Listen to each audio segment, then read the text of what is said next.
Салонға толтырып жолаушы отырғызған ескі автобус ырғала тартып келеді. Кенеуі кеткен көне асфальт көліктің адымын аштырар емес. Бірде бауыр жазып, бірде шоқырақ аяңмен ілгері жылжиды. Күн көтерілген соң даланы ыстық ауа буып, іштегі жолаушылар мазасыздана бастады. Шопыр жігіт енді 20 шақырым жүрген соң арнайы аялдама барын айтып, адамдарды сабырға шақырған болды.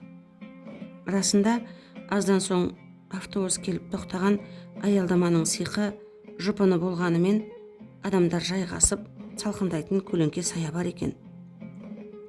Жолаушылар ауқаттанды. Автобус жолға шықты.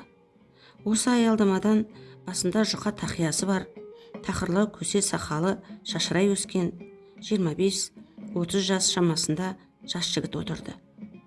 Көліктің артындағы бос орындыққа жайғасқан бұл азамат түс ауған әлетінде шопырға сәл аялдауын өтінді. Автобус іркіліп тоқтады. Ұйқылы ояу адамдар марғау қозғалып, есінеп құшынып қозғалысып жатты. Жігіт көліктен түсті де жол жиегіне жайнамазын жайып жіберіп, алдымен азан шақырды. Одан кейін намазын өтеді. Автобустағы жолаушылар болса әңгіме бағытын намазханға бұрды. Алдыңғы жақта отырған денелі кеңсе әйел «Почему читает намаз? Какой он имеет право останавливать автобус?» деп зіркілдеп берсін. Онымен қоймай, «Уахабис» деп ежірейді. Қызық болғанда автобустағы адамдар бұжырбет бұйра шаш әйелді қолдай жөнелмесі бар ма? Оған мына жақта қалғып отырған шалдауыр еркек мана аялдамада пейіп ішіп тұрған еді. Қосылды. Осыларды түсінбеймін. Баяғыда намазды үлкен аталарымыз оқушы еді. Жап-жас болып, сақал қойып деп өзі жаңғалы тұрған өртті тұтатты да жіберді. Жігіт жай намазын оқып, көлік ішіне кіргені сол еді. Бұжыр қатын барынша ежірейіп, «Неме шайнам» дегенді тістеніп айтты.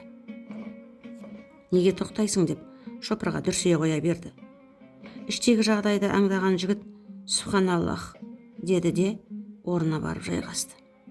Сөйтіп әп сәтте жексұрын болып шыға келді. Автобус ырғалып келе жатыр. Күн еңсейіп екіндіге ауды. Жігіт тағы да шопырға тоқтауын өтінді. Шопыр шалтақтап жолаушыларға қарайды. Сол кезде шайтан түртіп автобустағылар өре түрі келді. Баяғы бұжыр қатын сұқ саусағын шошайтып, бар қажақсасын көмейіне жинап алып, жігітке «Сен кет» деген сөзді мылтықпен атқандай шаңқ еткізді. Жігіт үнсіз сыртқа беттеді. Шопыр жалма-жан оның қолына алдында төлеген тиын тебенін ұстатып үлгірді. Автобус ыңыранып жолға түсті. Жігіт асықпай таяумен соғып дәретін алды. Асықпай намазын өтеді. Содан жолға шығып көлік күтіп тұрды. Көпте кешіккен жоқ. Ұзулап келіп бір машина тоқтай қалды. Тізгіндегі жігіт ағасы бұрын милицияда істеген, қазір зейнетке шыққан адам екен. Екеуі әңгімесі жарасып шауып келеді. Кенет тізгіндегі көке аяғын сол еткізіп тормозға апарды. «Мынаны қара» деді. Жол апаты болған екен. Автобуспен КамАЗ соқтығыпты. Жігіт бірден таныды.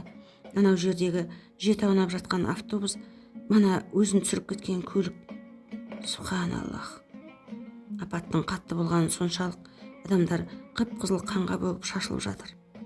Жігіт жүгіріп қастарына барып еді. Манағы бұжыр қатын бұған тесірейіп қарап қапты. Шалқасынан жатыр. Тіл ауыз жоқ. Сөйлемек болып еді, аузынан қан атып болмады. Жігіт оның басын көтеріп, дауыстап калима айтып еді. Талқысып барды да бақилық болды. Субханаллах.